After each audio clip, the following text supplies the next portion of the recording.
cheetahs. So one thing, sir. Yeah. Did at any point in time, Yes.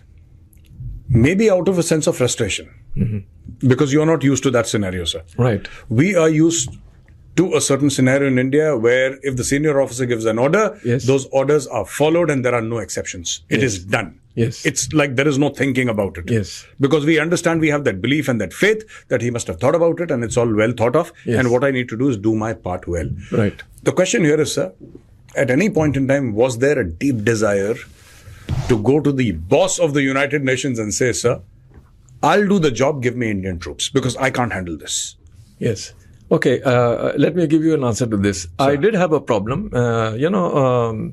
The capital, Freetown, is connected to the only international airport, a place called Lungi, Sir. by a long circuitous route over 150 kilometers, Most of it is dominated by various rebel groups, Sir. right? It was difficult for any person to operate over there properly. And this fell in the area of responsibility of the Nigerians. There was a Nigerian sector over there, part of my force, but they did nothing about it. And despite operational orders being passed to them, despite any number of conferences and any number of things, nothing was happened. Nothing. They did do nothing about it. It was quite frustrating.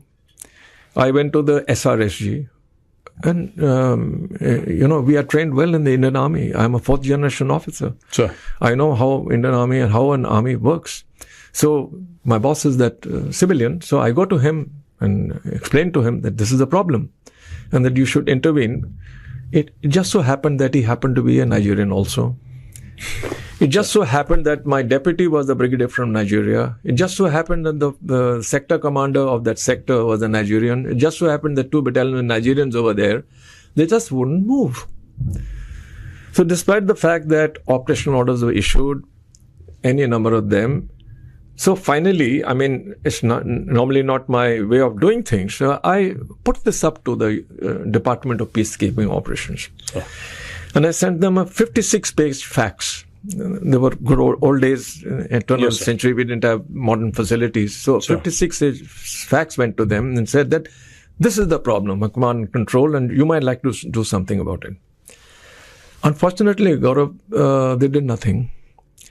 Unfortunately, what they did was very diplomatic, sent back a message, this is the problem, what do you all feel about it, and so on and so forth. In the meanwhile, because we had been attacked, and which I have not come to as yet, we had been attacked and we had additional troops. A battalion had come in from India, and 18 Canadians, the PVC battalion. Oh, sir. They had